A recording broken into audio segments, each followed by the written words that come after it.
होय दुर्गा, काय हो? अगं तुला काल सांगितलं होतं ना ग प्रेस करायला.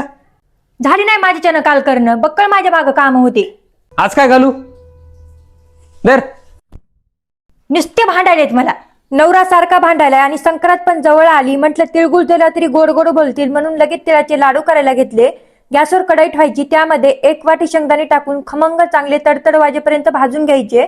नंतर त्याच कढईमध्ये 1 छोटी वाटी शेंगदाणे टाकून भाजून त्याचं साल काढून घ्यायचं. त्याच कढईमध्ये थोडंसं तूप टाकायचं, जितकी तीळ घेतली ना तितकाच गुळ टाकायचा, थोडंसं पाणी टाकायचं आणि गुळ शिजून घ्यायचा. गुळावर फेस आला की एका वाटीत पाणी घ्यायचं, त्यामध्ये गुळ टाकायचं. अशा प्रकारे गुळाची गोळी झाली की आपला पाक तयार आहे. लगेच काय करायचं, गॅस बंद करायचा. त्यामध्ये भाजलेले तीळ शेंगदाणे टाकून चांगलं मिक्स करायचं. नंतर हाताला थोडंसं पाणी लावून घ्यायचं आणि गरम असताना त्याचे लाडू बांधून घ्यायचे. गार झाल्यावर लाडू बांधता येत नाहीत. मस्त असे सोप्या पद्धतीने आपली तिळाची लाडू बांधून तयार आहेत. नक्की या पद्धतीने करा. व्हिडिओ आवडल्यास एक लाईक करा.